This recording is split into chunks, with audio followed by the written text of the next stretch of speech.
یمن میں رہتے تھے، اللہ کے نبی مدینے میں، اویس کا دل چاہتا تھا مدینے چلا جاؤں، نبی کی زیارت کر لوں، صحابیت کا شرف حاصل کر لوں۔ نبی پاک صلی اللہ علیہ وسلم سے پوچھا، اللہ کے رسول دل چاہتا ہے آپ کی خدمت میں حاضر ہو جاؤں، آپ کی زیارت کر لوں، لیکن پیچھے والدہ بیمار ہیں، میرے علاوہ ان کی خدمت کرنے والا کوئی نہیں ہے، اللہ کے رسول اگر آپ اجازت دے دیں تو حاضر ہو جاؤں ورنہ ماں باپ کی خدمت کرتا رہوں۔ حضور نے فرمایا نہیں، تم اپنی ماں کی خدمت کرتے رہو۔ ماں کی خدمت کرتے رہے یہاں تک کہ حضور کا وصال ہو گیا۔ اویس اپنی والدہ کی خدمت میں لگے رہے۔ حضور صلی اللہ علیہ وسلم کی زیارت کو چھوڑ کر، جو کہ ایک بہت بڑا اعزاز ہے، صحابی اگر آپ کو دیکھ لیتے تو صحابی ہوتے۔ صحابی کا مقام وہ ہے قیامت تک آنے والا بڑا سے بڑا قطب ہو یا ابدال ہو، وہ ادنا صحابی کے قدموں کی دھول کو بھی نہیں پہنچ سکتا، اتنا اونچا مقام ہے صحابی کا۔ تو اتنے اونچے مقام و مرتبے کو قربان کیا ماں کی خدمت کی برکت سے، اللہ نے اس کا صلہ یہ دیا۔ حضور صلی اللہ علیہ وسلم نے حضرت عمر سے فرمایا، عمر میرے بعد ملک یمن کے قبیلے قرن کا ایک آدمی آئے گا جس کا نام اویس ہوگا، جس کا رنگ یہ ہوگا، جس کی پیٹھ پر یہ نشانی ہوگی۔ جب وہ تمہارے پاس آئے تم اس سے ملاقات کرنا اور اس سے اپنے لیے دعا کی درخواست کرنا، کیونکہ اس کی دعا اللہ کی بارگاہ میں قبول ہوتی ہے۔ کس سے کہہ رہے ہیں؟ عمر سے کہہ رہے ہیں، اللہ کے نبی یہ مقام ملا ماں کی خدمت کا، ماں کی خدمت کا یہ مقام ملا۔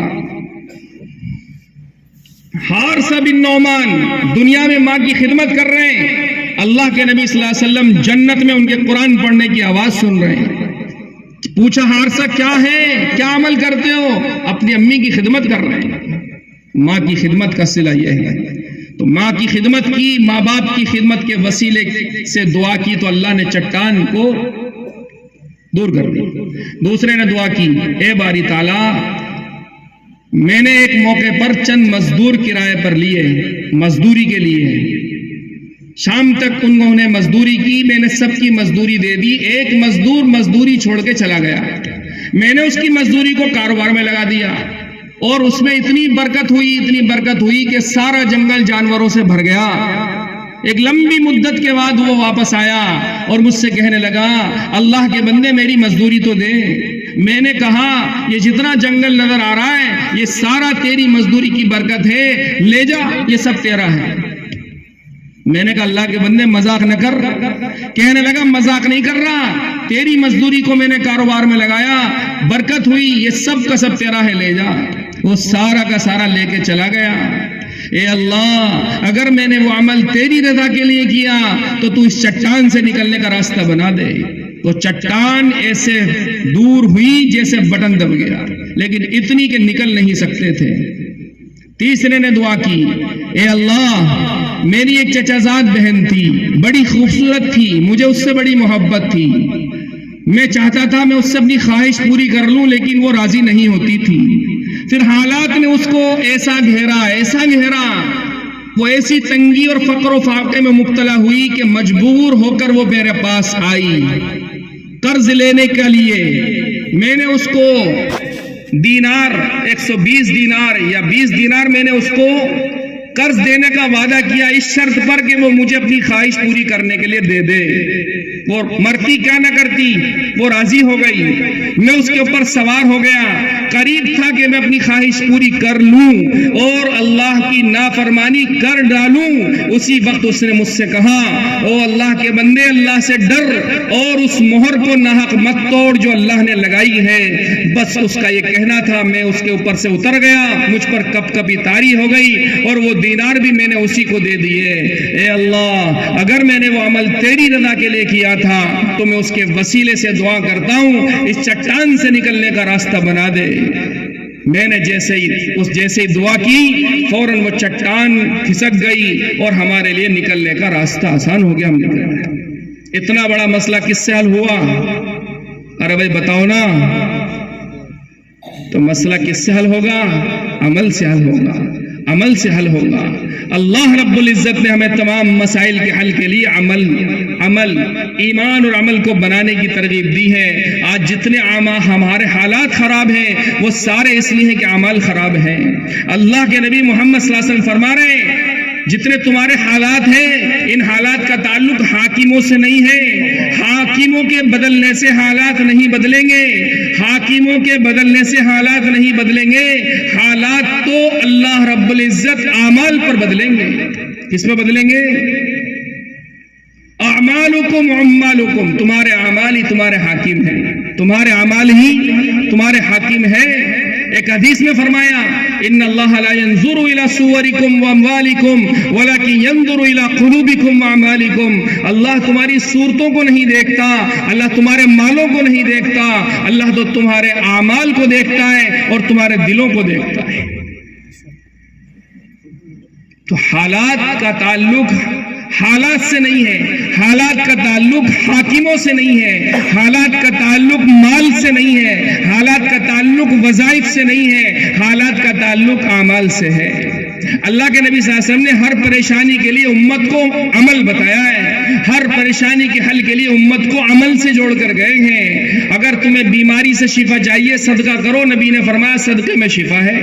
اگر تمہیں مالداری اور غنا چاہیے تو حج کرو، اللہ کے نبی فرما رہے حج کرو غنی بنو گے۔ سارے مسئلوں کا حل۔ جنات سے پریشان ہو آیت الکرسی پڑھ لو، جس گھر میں آیت الکرسی پڑھی جائے گی 3 دن تک جنات اس میں داخل نہیں ہوگا۔ یہ جنات نے خود نے بتایا۔ کس نے بتایا؟ جنات نے خود بتایا۔ تو سارے مسئلوں کا حل اللہ کے نبی صلی اللہ علیہ وسلم عمل میں بتا کر گئے ہیں۔ اللہ رب العزت کے خزانوں سے لینے کا راستہ ایمان اور عمل، مسائل کے حل کا راستہ ایمان اور عمل، پریشانیوں سے نکلنے کا راستہ ایمان اور عمل۔ ایمان اور عمل سے زندگی بن جائے، ایمان عمل سے زندگی بنتی ہے، ایمان عمل سے زندگی بنتی ہے، مسائل حل ہوتے ہیں، اس کا یقین ہمارے اندر پیدا ہونا ضروری ہے۔ محنت چھوٹ گئی جس سے یقین پیدا ہوتا تھا، اس لیے ابھی سب ایک ہی تسبیح پڑھ رہے ہیں۔ کیا تسبیح پڑھ رہے ہیں؟ ایک ہی تسبیح پڑھ رہے ہیں، عیسیٰ پیر نہ موسیٰ پیر، سب سے بڑا ہے پیسہ پیر۔ کیا تسبیح پڑھ رہے ہیں سب؟ عیسیٰ پیر نہ موسیٰ پیر، سب سے بڑا ہے پیسہ پیر۔ سارے مسئلوں کا حل سب کو پیسے میں نظر آ رہا ہے، سب کو پیسوں میں ہی نظر آ رہا ہے۔ اسی لیے نئی نویلی دلہنوں کو پیسوں کے لیے شادی کے 1 مہینے بعد چھوڑ کر چلے جاتے ہیں۔ ماں باپ بھی راضی ہیں، صبر دلا رہے ہیں بہو کو، بیٹا تھوڑا سا صبر، پھر بہت اچھی گزرے گی۔ اور لڑکی کے ماں باپ وہ بھی صبر دلا رہے ہیں، سسرال والے بھی صبر دلا رہے ہیں، بھائی بھی صبر دلا رہے ہیں، بہنیں بھی صبر دلا رہی ہیں، خالائیں پھوپھیاں بھی صبر دلا رہی ہیں۔ بس تھوڑا سا صبر کر لو، بس ابھی گیا اور ابھی آیا، ابھی گیا اور ابھی آیا۔ 5 سال کے لیے جا رہا ہے، وہ بس ابھی گیا اور ابھی آیا۔ تھوڑا سا صبر، پھر بڑھیا گزرے گی، سارے مسئلے حل، باغ و بہار آ جائے گی۔ سب کے دل میں بیٹھا ہوا ہے پیسہ، سب کے دل میں بیٹھا ہوا ہے مال، اور اسی نوجوان کی تشکیل ہو جائے شادی کے 5 مہینے کے بعد 4 مہینے کی، کتنے مہینے کی؟ 4 مہینے کی، جس سے ایمان اور عمل بنے گا۔ کیا بنے گا؟ ایمان عمل بنے گا اور اللہ راضی ہوگا، تو سارے کے سارے ماں باپ بھی، سسرال والے بھی، اور سالے بھی، اور سالیاں بھی، اور خالائیں بھی، اور پھوپھیاں بھی، ساری کی ساری آ جائیں گی اور ایک ہی فتویٰ دیں گی، تجھ سے بڑا کوئی ظالم نہیں ہے، تجھ سے بڑا کوئی ظالم نہیں ہے۔ 5 ہی مہینے ہوئے، کہاں جا رہا ہے؟ 5 ہی تو مہینے ہوئے، کہاں جا رہا ہے چھوڑ کے اسے؟ لے کے کیوں آیا تھا اسے؟ تانوں کی بوچھار، تانوں کی بوچھار، رکاوٹیں چاروں طرف سے، سب زنجیریں بن جائیں گے۔ کیا بن جائیں گے؟ زنجیریں بن جائیں گے، کیونکہ سب کے دل میں مال سے بننے کا یقین گھسا ہوا ہے، ایمان اعمال سے زندگی بننے کا کوئی یقین نہیں ہے، جبکہ اللہ رب العزت کا مال پر کوئی وعدہ نہیں ہے، اللہ کے سارے وعدے ایمان اور اعمال پر ہے۔ ایمان اعمال سے زندگی بننے کا یقین پیدا ہو جائے، اس کے لیے اللہ کے نبی محمد صلی اللہ علیہ وسلم پوری امت کو دعوت کا مبارک کام دے کر گئے۔ کیا دے کر گئے؟ ارے بھائی بولو، کیا دے کر گئے؟ دعوت کا مبارک کام دے کر گئے، یہ حضور پاک صلی اللہ علیہ وسلم دے کر گئے، یہ کام اس امت کو اللہ نے دیا ہے، حضور پاک صلی اللہ علیہ وسلم نے دیا ہے، پوری امت کو دیا ہے۔ کس کو دیا ہے؟ پوری امت کو دیا ہے یہ کام۔ یہ صرف تبلیغ والوں کا کام نہیں ہے، یہ صرف علماء کا کام نہیں ہے، یہ صرف مالداروں کا کام نہیں ہے، یہ ساری امت کا کام ہے۔ کس کا کام ہے؟ ساری امت کا کام ہے۔ جب تک امت اس کام کو کر رہی تھی، اس کے دل میں ایمان اور اعمال سے زندگی بننے کا یقین موجود تھا۔ جب سے امت نے اس کام کو چھوڑا، ایمان اعمال سے زندگی بننے کا یقین ختم ہو گیا، اور زندگیاں اور گھرانے ایمان اعمال سے خالی ہو گئے، چیزوں سے بھر گئے اور اعمال سے اور ایمان سے خالی ہو گئے۔ قرآن میں خود اللہ تعالیٰ فرما رہا ہے کنتم خیر امت اخرجت للناس، تم بہترین امت ہو۔ امت کیا کہا اللہ نے؟ تم بہترین امت ہو۔ امت صرف مردوں کو نہیں کہتے، عورتیں بھی شامل ہیں امت میں، عورتوں کے ذمہ بھی کام ہے۔ مالدار لوگوں کو شیطان نے گولی دے رکھی ہے، یہ غریب لوگوں کا کام ہے، تم تو مالدار ہو، تمہیں کیا ضرورت ہے؟ پڑھے لکھے لوگوں کو شیطان نے گولی دے رکھی ہے، تم تو پڑھے لکھے ہو، یہ جاہلوں کا کام ہے۔ مشغول لوگوں کو شیطان نے گولی دے رکھی ہے، تم تو مشغول لوگ ہو، یہ فری لوگوں کا کام ہے۔ شہر والوں کو گولی دے رکھی ہے، یہ دیہاتیوں کا کام ہے، گاؤں والوں کا کام ہے، تم شہری لوگ ہو، تم شہری لوگ۔ عہدے داروں کو گولی دے رکھی ہے شیطان نے، تم تو عہدے دار لوگ ہو، یہ تو مزدوروں کا کام ہے، مزدوروں کا کام ہے۔ تو ہر ایک کو شیطان نے گولی دے رکھی ہے، یہ تمہارا کام نہیں ہے، یہ تمہارا کام نہیں ہے۔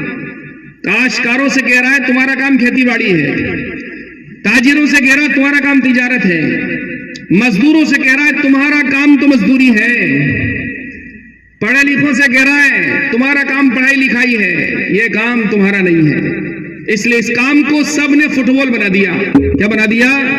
فٹ بال جدھر جاتی ادھر ہی اس کو لات پڑتی ہے، جدھر جائے گی ادھر ہی لات پڑے گی، جدھر جائے گی جس کے پاس جائے گی لات ہی مارے گا۔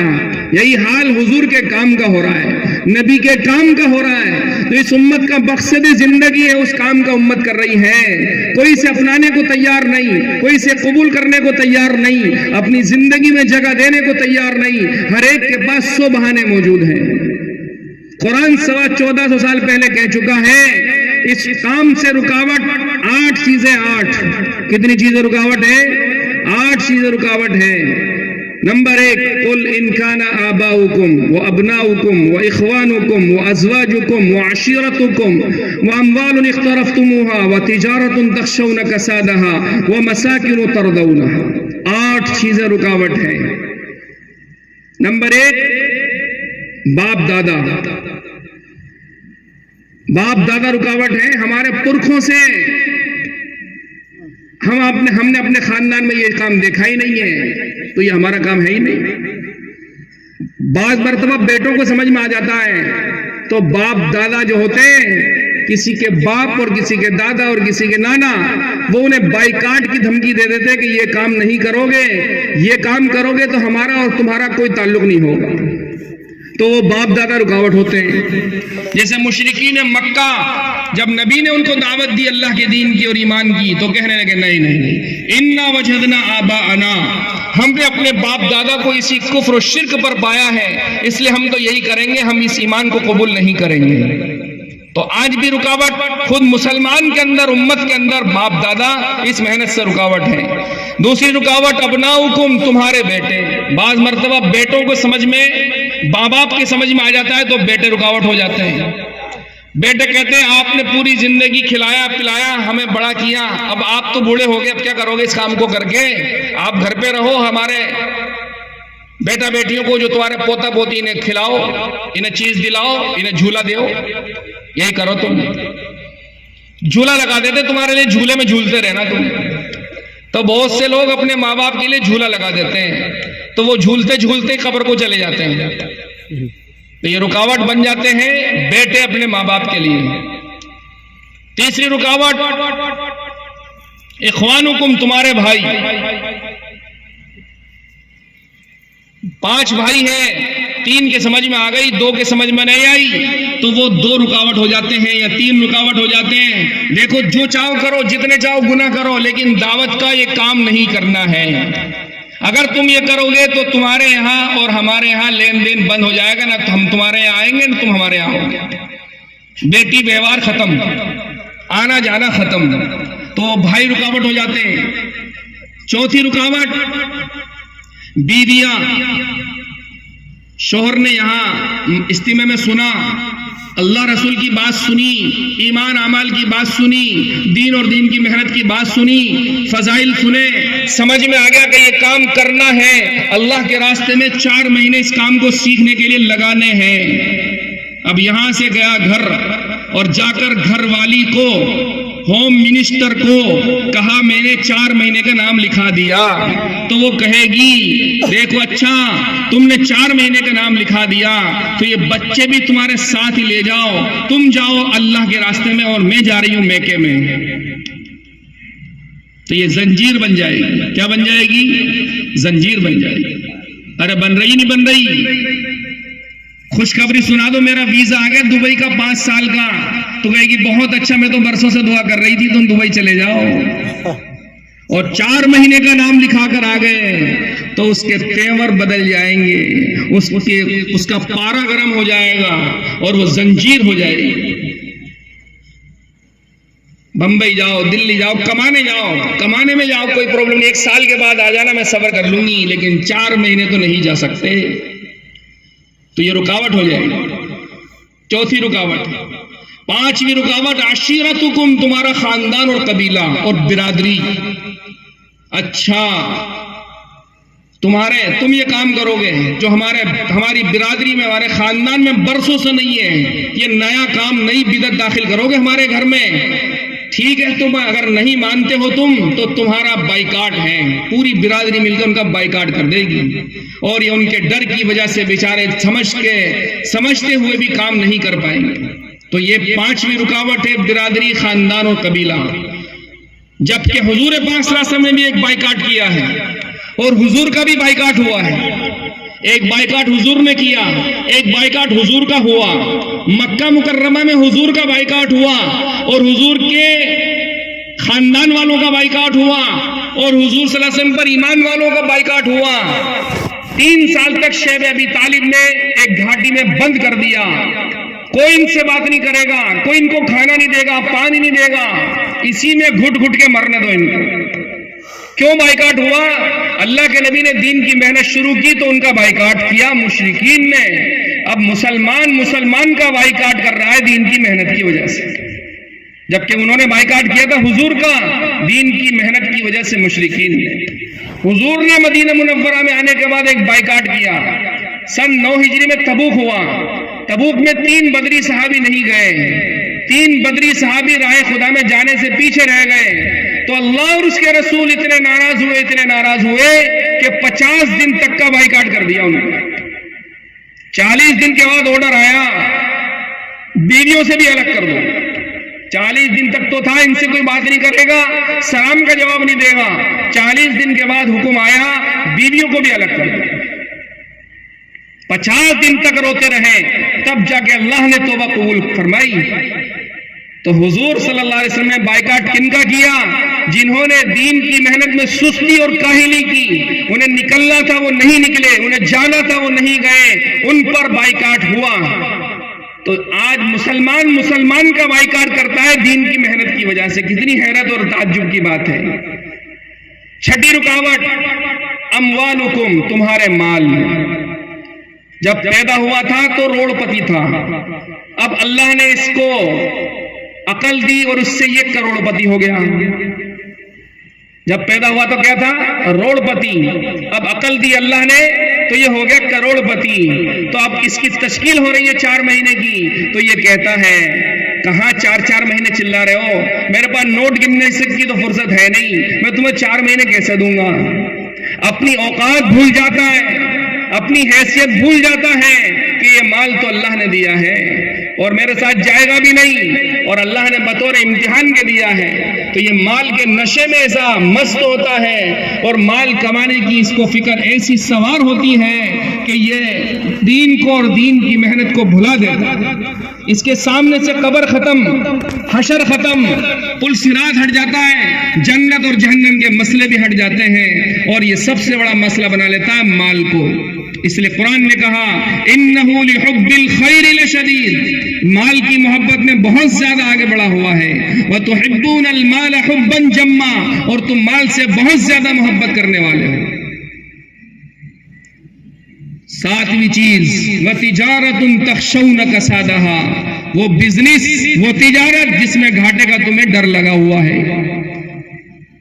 جب جوان ہوا تھا تو ایک کھوکے میں کام کرتا تھا، ایک تھڑی میں کام کرتا تھا، پھر اللہ رب العزت نے اس پر اپنی مہربانی کر کے اس کو تھڑی سے اور کھوکے سے نکال کر شو روم میں پہنچا دیا۔ کہاں پہنچا دیا؟ شو روم میں۔ اس کی ایک دکان ہو گئی جیسلمیر میں، دوسری اس کی ہو گئی بیکانیر میں، تیسری ہو گئی اس کی جے پور میں، چوتھی ہو گئی دلی میں، پانچویں ہو گئی بمبئی میں۔ اب یہ فکر میں ہے میری ایک امریکہ میں بھی ہو جائے، میری ایک افریقہ میں بھی ہو جائے، میری ایک پیرس میں بھی ہو جائے، اور میری ایک یوکے میں بھی ہو جائے۔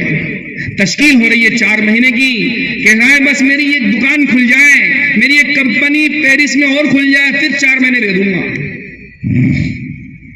اس کا پیٹ نہیں بھر رہا ہے۔ یہ کہاں تھا؟ یہ تھا ایک کھوکے پر۔ اللہ نے اس کا نظام بنایا اور اس کا امتحان لینے کے لیے اس کی 4-5 دکانیں مختلف بڑے بڑے شہروں میں کھلوا دی، تو یہ اسی میں مگن ہو گیا۔ وہی دکانیں آج اس کے لیے رکاوٹ بن گئی۔ کیا بن گئی؟ رکاوٹ بن گئی۔ اس کی تو فکر ہے، اپنی قبر کی فکر نہیں، اپنے حشر کی فکر نہیں، اپنی پلسرات کی فکر نہیں، اپنے جہنم اور جنت کے مسئلے کی فکر نہیں، سارے مسئلے بھلا دیے۔ اس کو مسئلہ لگا ہے تو صرف یہ روٹی کپڑا مکان بیوی بچے دکان۔ کس مسئلے میں لگا ہوا ہے یہ؟ روٹی کپڑا مکان بیوی بچے دکان، اس میں ہی مسئلہ بنا ہوا ہے۔ اور 8ویں رکاوٹ وَمَسَاكِنُ تَرْضَوْنَهَا، وہ مکانات جنہیں تم پسند کرتے ہو۔ جب پیدا ہوا تھا تو جھوپڑے میں ہوا تھا، پھر اللہ رب العزت نے مہربانی کر کے اس کا مکان بنوا دیا۔ اس کا ایک مکان اب باڑمیر میں ہو گیا، ایک جیسلمیر میں ہو گیا، ایک جودھ پور میں بھی ہو گیا، اور جے پور میں بھی اس نے زمین خرید کر اس پر بھی ایک محل بنوا لیا۔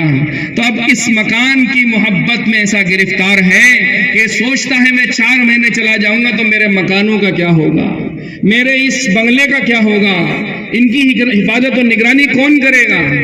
تو بھول جاتا ہے یہ سب اللہ کا دیا ہوا ہے۔ کس کا دیا ہوا ہے؟ اللہ کا دیا ہوا ہے۔ تو یہ 8 رکاوٹیں ہیں پوری دنیا میں، جس کے کندھے پر ہاتھ رکھو تشکیل کرو 8 ہی رکاوٹ ہے۔ کتنی رکاوٹ ہے؟ 8۔ ابھی تھوڑی دیر کے بعد آپ کی بھی تشکیل ہوگی، آپ بھی دیکھ لینا۔ تو آپ تو نہیں ڈرو گے نا، ان 8 رکاوٹوں میں پھنسو گے نہیں۔ شیطان کے 8 جال ہیں جو سب پر استعمال کیے ہوئے ہیں، کسی کو چھوڑتا نہیں ہے۔ جس کی تشکیل کرو گے 8 میں سے ایک نہ ایک ادھر پیش کرے گا۔ کتنے کرے گا بھائی؟ 8 میں سے ایک نہ ایک تو روتا ہوا ملے گا۔ لیکن یاد رکھے یہی 8 چیزیں صحابہ کے ساتھ مکہ میں تھی۔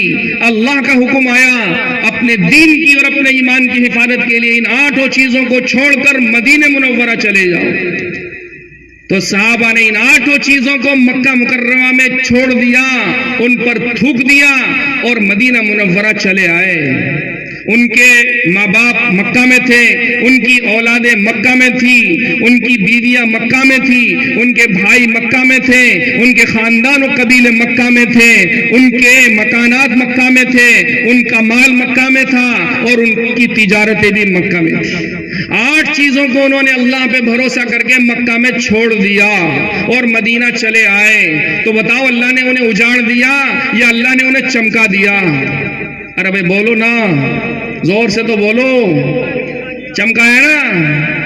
تو اللہ کا وعدہ جھوٹا ہے یا سچا ہے؟ وہ اللہ جو صحابہ کے ساتھ تھا وہ آج بھی ہے، اس کے وعدے آج بھی ہیں۔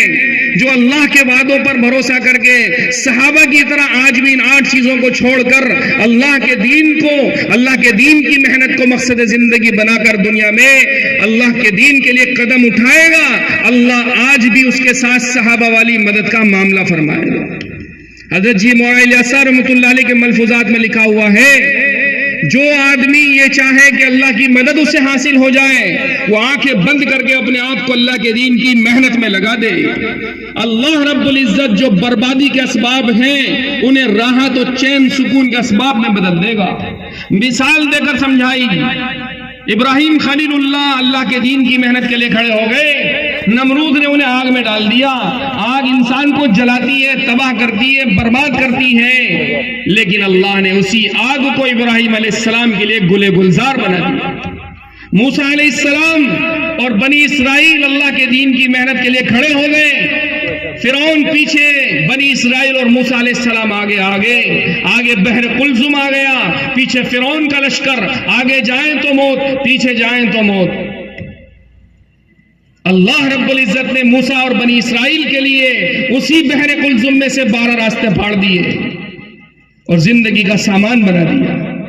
فرماتے تھے جو ہلاکت و بربادی کے اسباب ہے اللہ انہی کو راحت اور چین و سکون کے اسباب میں بدل دے گا.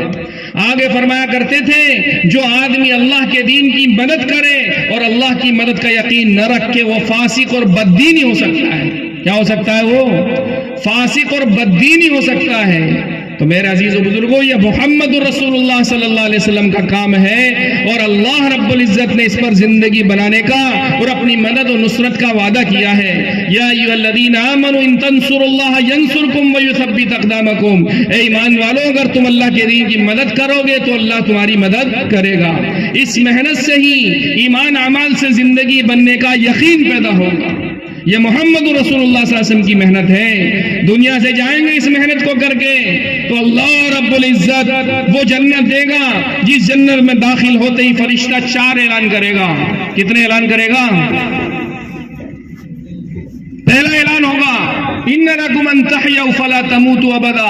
جنت والو جنت میں ہمیشہ زندہ رہو گے, مرو گے نہیں. نمبر 2 ان لکم ان تشبوا فلا تحرموا ابدا. جنت میں ہمیشہ جوان رہو گے, بڑھاپا نہیں آئے گا. تیسرا اعلان ہوگا ان لکم ان تصحوا فلا تسقموا ابدا. جنت میں ہمیشہ تندرست رہو گے, بیمار نہیں ہوگے. چوتھا اعلان ہوگا ان لکم ان تنعموا فلا تبأسوا ابدا. جنت میں ہمیشہ خوش رہو گے, کبھی بیماری نہیں ہوگی. تو جنت میں 4 چیزیں ہیں, 4 چیزیں نہیں ہیں. جنت میں زندگی ہے, موت نہیں ہے. جنت میں جوانی ہے, بڑھاپا نہیں ہے. جنت میں تندرستی ہے, بیماری نہیں ہے. جنت میں خوشی ہے, غم نہیں ہے. اور سنیں جنت کے بارے میں حضور نے فرمایا جنت والے کیسے مزے میں ہوں گے. ان اہل الجنت یاکلون فیہا ویشربون ولا یدفلون ولا یبولون ولا یتغوطون ولا یمتخطون. جنت والے جنت میں کھائیں گے, پیئیں گے لیکن پیشاب نہیں, پخانا نہیں, پسینہ بھی نہیں, ناک کی ریزش اور ریٹ بھی نہیں. دنیا میں تو کھا لیں تو پریشانی اور نہیں کھائیں تو پریشانی. زیادہ کھا لیں تو ہاضمولا, شکنجی اور لسی چاہیے تاکہ ہضم ہو جائے. اب صحابہ نے سنا حضور فرما رہے ہیں جنت والے کھائیں گے, پیئیں گے, پیشاب نہیں, پخانا نہیں. تو سوال فوراً آ گیا دماغ میں, پھر اس کھانے پینے کا ہوگا کیا؟ بھئی پیشاب بھی نہیں, پخانا بھی نہیں, انکمنگ تو ہو رہی ہے, آؤٹ گوئنگ نہیں ہے, تو اس کھانے پینے کا کیا ہوگا؟ تو صحابہ نے سوال کیا فما بال الطعام یا رسول اللہ, اللہ کے نبی کھانے کا کیا ہوگا؟ آپ نے فرمایا گھبراؤ مت, جشاء ورشح کرشح المسک. ڈکار آئے گی اور پسینہ آئے گا جیسے مشک کی خوشبو ہوتی ہے ایسا, اور اس ڈکار اور پسینے میں ہی سارا کھانا ہضم ہو جائے گا. وہ جنت دے گا اللہ رب العزت جس کے بارے میں حضور فرما رہے ہیں اس جنت میں پاؤں رکھنے کی جگہ کی قیمت اور کوڑا رکھنے کی جگہ کی قیمت 7 زمین اور آسمان سے زیادہ قیمتی ہے. اس جنت کی جو حور ہے اس حور کا دوپٹہ 7 زمین اور آسمان سے زیادہ قیمتی ہے. تو اگر تھوڑی سی 60-70 سالہ زندگی کو ایمان عمل کے ساتھ نبی کے دین کی محنت کے ساتھ گزار دیا تو اللہ رب العزت وہ ہمیشہ ہمیشہ کی جنت عطا فرمائے گا. کیوں بھئی چاہیے وہ جنت. اگر وہ جنت 4 مہینے لگا کر مل جائے تو سودا سستا ہوا کہ مہنگا ہوا؟ ابھی نہیں بولے سارے, ارے بھائی بولو نا. جس میں زندگی ہے موت نہیں ہے، جوانی ہے بڑھاپا نہیں ہے، تندرستی ہے بیماری نہیں ہے، خوشی ہے غم نہیں ہے، ایسی جنت اگر 4 مہینے لگا کر مل جائے تو سودا سستا ہوا کہ مہنگا ہوا؟ پکی بات ہے؟ تو پھر آپ ہمت کر کے فرماؤ 4 مہینے کے لیے کون تیار ہے؟ اب پتہ چل جائے کس کس نے واقعی سستا ہی کہا ہے اور سستا